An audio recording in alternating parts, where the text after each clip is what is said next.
దర్శనం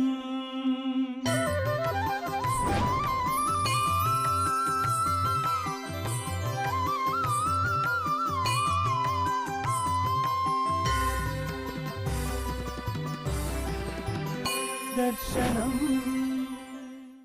ఇదే అద్వైత సిద్ధాంతం ప్రచారంలో కానీ అద్వైత సిద్ధాంతంలో విశేషమైనటువంటి కృషి ఈ దక్షిణాంనాయ శృంగేరి శారదాపీఠం ఆదిశంకర్ల నుంచి ఇప్పటిదాకా ఎంతో భారతదేశంలో చాలా గొప్పగా ఉంది గురువారు. ఈ అవిచ్ఛిన్న గురు పరంపరలో ఈ అద్వైత సిద్ధాంతాన్ని ఒక్కొక్క గురువు ఒక్కొక్క విధంగా ఈ ఎన్నో తరాలుగా వాళ్ళు ప్రభావితం చేస్తూ ఉన్నారు.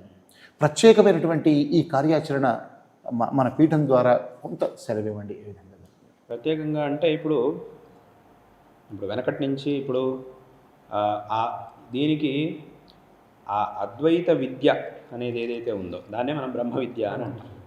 దాన్ని పరంపరగా ఎందుకంటే దానికంతా ఒక సంప్రదాయం ఉంది. ఈ విద్యను అభ్యసించాలి అంటే దానికి ఒక సంప్రదాయం అనేటటువంటిది ఉంది. ఇప్పుడు శంకరాచార్యుల వారు ఒక భాష్యాన్ని కనుక మనం తీసుకుంటే దాంట్లో భాష్యంలో ఉన్నటువంటి ఈ వాక్యానికి ఇలా అర్థం చెప్పాలి అనేటటువంటి అలా దానికి ఒక పద్ధతి ఉంది. కాబట్టి ఇప్పుడు ఎవరో కొత్తగా ఏదో ఆ పుస్తకం తీసి నాకు సంస్కృతం చదవడం వచ్చు అని చెప్పి ఎవరైనా పుస్తకం తీసి ఆ వాక్యాన్ని చదివితే అది అర్థం అయ్యేది కాదు. దానికి ఒక పద్ధతి ఉంది. ఆ పద్ధతి మనకు ఎక్కడి నుంచి వచ్చింది అని అంటే ఇప్పుడు మా గురువు గారు చెప్పారు, వారికి వారు గురువులు, వారికి వారు గురువులు, వారికి వారు గురువులు, ఇలా వెళ్తూ పోతే అది ఎక్కడికి వరకు వెళ్తుంది? దాన్ని మనం చెప్తాం సదాశివ సమారంభం శంకరాచార్య మధ్యమం అస్మదాచార్య పర్యంతం అని చెప్తాం. ఇప్పుడు మాకు అస్మదాచార్యులు మా గురువు గారు, వారికి వారి గురువులు, వారికి వారి గురువులు, అది ఎక్కడికి వెళ్ళి ఆగుతుంది అని అంటే ఈశ్వరుడి దగ్గర ఆగుతుంది. భగవంతుడు మళ్ళీ ఇంకా భగవంతుడు ఇంకో గురువు లేడు కాబట్టి ఈశ్వరుడి దగ్గర ఆగుతుంది. కాబట్టి ఆ పారంపరికమైనటువంటి ఆ శాస్త్ర విద్య అనేది ఏదైతే ఉందో దానికి ఒక సంప్రదాయం ఉంది. ఆ సంప్రదాయం ప్రకారంగా ఏ వాక్యానికి ఎలా అర్థం చెప్పాలి, మన ఇష్టం వచ్చినట్టుగా వాక్యాలకు అర్థం చెప్తే కుదరదు. దానికి ఆ పౌర్వాపర్యం అంతా కూడా చూసి మనం అర్థం చెప్పాలి. లేకపోతే ఇప్పుడు ఏమైంది, భగవద్గీతలో ఒక వాక్యం ఉంది, చివరికి ఒక వాక్యం ఉంది. కృష్ణుడు ఒక వాక్యం చెప్పాడు, ఏమిటి? యథేచ్ఛసి తథాకురు అన్నాడు. అర్జునుడితో అన్నాడు యథేచ్ఛసి తథాకురు అన్నాడు. ఏమిటి దాని అర్థం? యథేచ్ఛసి తథాకురు అంటే సంస్కృతంలో నీకేమనిపిస్తుందో అది చెయ్యి, నీకు ఇష్టం వచ్చినట్టు చెయ్యి అన్నాడు. అంటే మరి అయితే ఏముంది, భగవద్గీతలో కృష్ణుడే చెప్పాడు కదా, నేను నీ ఏది ఇష్టమో అది చెయ్యి అన్నాడు. కాబట్టి నా ఇష్టం వచ్చినట్టు నేను చేస్తానంటే దాని అర్థం అలా కాదు. కేవలం ఆ వాక్యాన్ని మాత్రం తీసుకుంటే మనకు అంత అలా కనబడుతుంది. కానీ ముందు ఉంది, వెనకాలే ఉంది, అదంతా కూడా మనం చూడాలి. కృష్ణుడు ఏం చేశాడు, మొత్తం ఆ తత్వాన్ని మొత్తం అర్జునుడికి ఉపదేశించి చివరిగా అన్నాడు, ఇంకా నీకేం చేయాలని, నేను చెప్పాల్సిందంతా చెప్పాను, ఇంకా నీకేం చేయాలనిపిస్తుందో నువ్వు చెయ్యి అని చెప్పాడు. అందులోనూ కృష్ణుడు నేను చెప్పింది చెయ్యి అని చెప్పకుండా నీకేమనిపిస్తుందో అది చెయ్యి అని ఎందుకు అన్నాడు? రెండింటికి తేడా ఉంది. నేను చెప్పినట్టు నువ్వు చెయ్యి అని చెప్పాల కృష్ణుడు. ఏమన్నాడు? నేను నీకు చెప్పాల్సింది చెప్పాను, ఇంకా నువ్వు చెయ్యి, నీకు ఇష్టమైంది నువ్వు చెయ్యి అన్నాడు.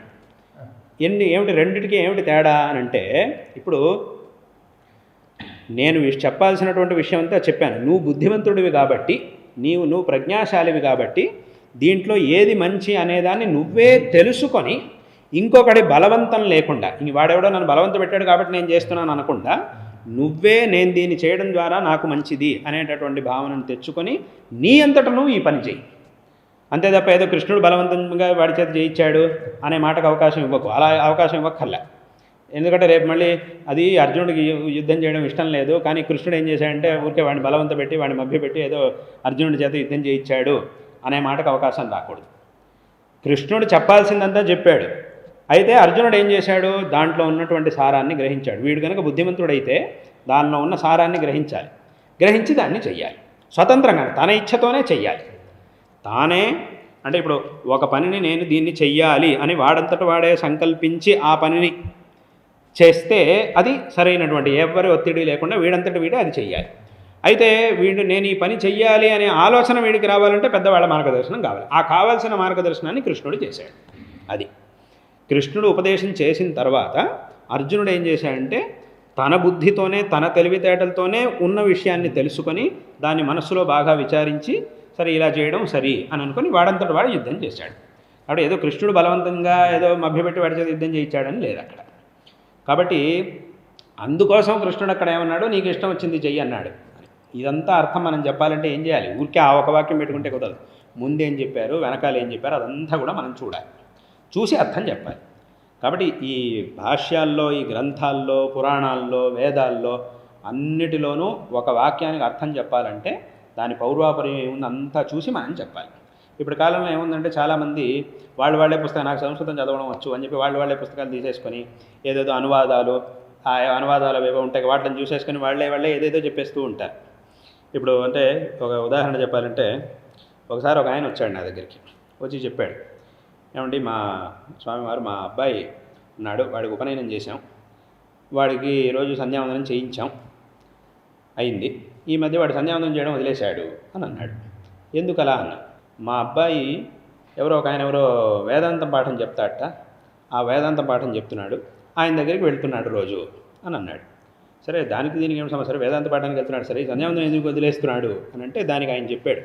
ఈ తండ్రి కొడుకుని అడిగాడు, ఎందుకు నువ్వు సంధ్యావందనం చేయట్లేదు ఎందుకు అని అంటే, అప్పుడు వాడు చెప్పాట, నేను వేదాంత పాఠానికి వెళ్తున్నాను కదా, అక్కడ వేదాంతం పాఠం చెప్పే గురువుగారు నాకు చెప్పాడు, ఈ ప్రపంచం అంతా మిథ్య, అద్వైతంలో చెప్పారు కదా ప్రపంచం అంతా మిథ్య అని చెప్పేశారు, కాబట్టి ఇవేమి చేయాల్సిన పని లేదు, జీవుడు బ్రహ్మ ఒకటే అని చెప్పేశారు, కాబట్టి ఇవేమి నువ్వు చేయాల్సిన పని లేదు, నీ ఇష్టం వచ్చినట్టు నువ్వు ఉండు అని చెప్పేశాడు, కాబట్టి నేను ఎందుకు చేయాలి, అంతా ఒకటే కదా, శాస్త్రమే చెప్తోంది కదా అని వాడు చెప్తున్నట్ట.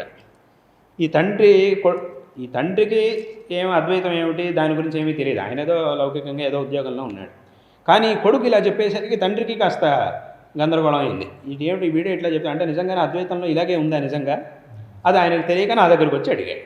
స్వామి, నా కొడుకుని అడిగితేనేమో వాడు ఇట్లా అంటున్నాడు, అద్వైతంలో ఇలా చెప్పారు, ఇదంతా మిథ్య కాబట్టి నువ్వు చేయాల్సిన పని లేదు అని చెప్పేశారు, కాబట్టి నువ్వు చేయక్కర్లేదు అన్నారు, కాబట్టి నేను చేయడం మానేశాను అంటున్నాడు నా కొడుకు, నిజంగా అద్వైతంలో ఇలాగే ఉందా అని అడగడానికి వచ్చాడు. దాన్ని క్లారిఫై చేసుకోవడానికి నా దగ్గరికి వచ్చాడు ఆయన. అప్పుడు నేను చెప్పా, కాదప్ప, నిజంగా అద్వైతంలో ఉండేది అలా కాదు, మిథ్యా జగన్మిథ్య అని చెప్పారు యద్యపి, అద్వైతంలో ప్రపంచం అనేది మిథ్య అని చెప్పారు శంకరాచార్యులు, అది వాస్తవమే, కానీ అది మిథ్య అయినప్పటికీ వీడు వ్యవహార దశలో ఉన్నంత వరకు దాన్ని అనుష్ఠానించాల్సిందే, అలాగని మిథ్య అనగానే ఇప్పుడే దీన్ని వదిలేయడానికి వీల్లేదు. అంటే ఇప్పుడు నువ్వు మిథ్య అని చెప్పి సంధ్యావందనాన్నో అథవా నువ్వు చేయాల్సిన పనిని వదిలిపెట్టాలి అని అంటే, ఇది మిథ్య కదా, నేను దీన్ని ఎందుకు చేయాలి అని నువ్వు వదిలిపెట్టాలంటే, ఇప్పుడు రేపు ఎక్కడ ఎవడైనా వచ్చి నీ మీద ఒక దెబ్బేశాడంటే అప్పుడు నువ్వు అమ్మ అని అరవకూడదు, ఎందుకంటే అదే మిథ్య కదా, అది మిథ్య కాబట్టి నువ్వేం అనకూడదు. ఆ స్థితికి కనుక నువ్వు వెళ్ళగలిగితే అప్పుడు నువ్వు సంధ్యావందనం చేయాల్సిన పని లేదు. అవునండి, ఎందుకంటే నిజంగా అటువంటి స్థితికి వెళ్ళినప్పుడు, ఆ పరిపూర్ణమైనటువంటి అద్వైత సాక్షాత్కారాన్ని పొందినప్పుడు ఎవ్వరు ఏం చేసినా కూడా వీడికి ఏ ప్రాపంచికమైనటువంటి ఏ సంబంధం ఉండదు, కాబట్టి ఎవరు ఏం చేసినా కూడా వీడికి ఏ ఇబ్బంది ఉండదు. అయితే అది ఆ దశకి వెళ్ళిన తర్వాత, ఇప్పుడు నువ్వు ఊరికే తప్పించుకోవడానికి ఇదంతా మిథ్య కాబట్టి నేను ఎందుకు చేయాలి అని అనడం, ఒకవేళ నువ్వు దీన్ని కనుక మిథ్య అని చెప్పి వదిలిపెట్టేటైతే రేపు నీ మీద ఒక దెబ్బేస్తే అప్పుడు అరవడానికి నాకు నెప్పెడుతుంది అనడానికి వీల్లేదు. అదంటావా? అదనలేవు. అదనవు కదా, నాకు నెప్పెడుతుందని అంటావు. అంటే అక్కడికి ఏమైంది, ఇది మిథ్య అయినప్పటికీ నీకు ఇంకా ఆ దృష్టి రాలేదు. నువ్వు ఊరికే తప్పించుకోవడానికి దీని మీద ఆ దృష్టిని తెచ్చుకొని ఇది అక్కడంతా మిథ్య అని అంటున్నావు, కాబట్టి ఇది తప్పు. నిజంగా నీకు ఆ దృష్టి వస్తే నిన్ను ఎవడేం చేసినా కూడా నీకేమీ కాదు.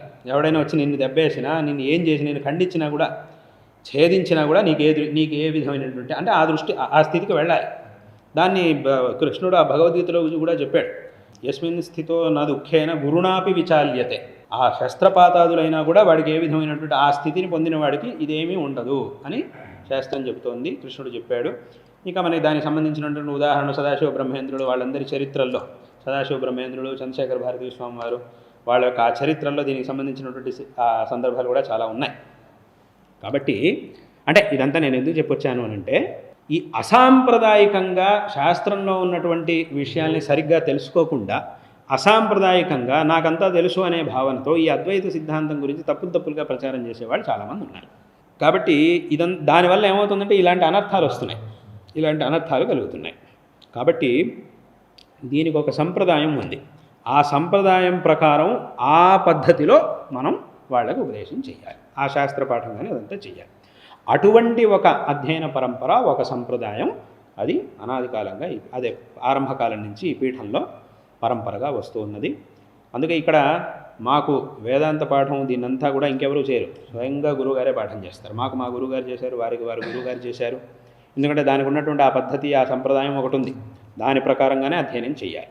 కాబట్టి ఆ రకంగా ఇక్కడ ఆ వేదాంత పాఠం, అలాగే ఆ సామాన్యులకి కూడా అర్థమయ్యేట్టుగా ఆ వేదాంత విచారాలను ఉపదేశించడం, అదే రకంగా వేదాంతానికి సంబంధించినటువంటి ఎన్నో గ్రంథాలని ముద్రించడం, దానికి సంబంధించినటువంటి శాస్త్ర సభలు వాటన్నింటినీ కూడా ఇక్కడ చేయడం, తద్వారా ఆ తత్వాన్ని అంటే ఆ ఉత్కృష్టమైనటువంటి దృష్టిలో వాక్యార్థ విచారాలని, వాక్యార్థ సభల్ని కూడా నిర్వహించాలి. అయితే వాక్యార్థ సభల్లో జరిగేదాన్ని సామాన్య జనులు అర్థం చేసుకోలేరు. వాళ్ళకి కావాల్సినటువంటి వాళ్ళు కూడా దీంట్లో ఒక ఔన్నత్యాన్ని పొందడానికి కావాల్సినటువంటి మార్గంలోనూ తత్వాన్ని ఉపదేశించాలి. అలాగని దీని అంతటినీ కూడా సంప్రదాయానుసారంగా చెయ్యాలి. కాబట్టి అదంతా కూడా ఇక్కడ చేస్తూ ఉన్నాం. దానికి కావాల్సినటువంటి పనులన్నీ కూడా మా గురువుగారి మార్గదర్శనంలో. అందుకే ఇక్కడ అద్వైత శోధ కేంద్రం అని కూడా ఒకటి ఉంది. ఆ అద్వైత శోధ కేంద్రంలో ఎన్నో తాళపత్ర గ్రంథాలు ఉన్నాయి. ఒక్కొక్క సందర్భంలో ప్రతి సంవత్సరం ఒక్కొక్క సందర్భంలో వాక్యసభ సందర్భాల్లో ఇలా వేరే వేరే సందర్భాల్లో దాని నుంచి పనులన్నీ కూడా జరుగుతుంటాయి. అలాగే మనది శాంకరతత్వ ప్రసారాభియానం అని ఒకటి ఉంది. దాని ద్వారా కూడా ఈ కార్యాలు జరుగుతున్నాయి. అలాగే వేదాంత భారతి అని ఒక సంస్థ ఉంది. మా గురువుగారి దాని మహాపోషకులుగా ఉన్నారు, వేదాంత భారతి అని. ఆ సంస్థ ద్వారా కూడా విశేషంగా ఈ కార్యాలన్నీ కూడా జరుగుతూ ఉన్నాయి. ఈ రకంగా అన్ని చోట్ల అహం బ్రహ్మాస్మి అని ఇప్పుడు అహం బ్రహ్మాస్మి అని గత కొన్నేళ్లుగా ఈ కొంతకాలంగా ఈ అహం బ్రహ్మాస్మి సంస్థ నుంచి కూడా ఈ పనులన్నీ కూడా విశేషంగా జరుగుతూ ఉన్నాయి. కాబట్టి ఇలా అంటే ఎందుకంటే దాన్ని చెయ్యాలి, అలాగని ఇష్టం వచ్చినట్టు చేయకూడదు. దానికి ఒక సంప్రదాయం ఉంది. దాని ప్రకారంగా ఆ విద్యని మనం ఉపదేశించాలి. అటువంటి కార్యాలు జరుగుతూ ఉన్నాయి. దర్శనం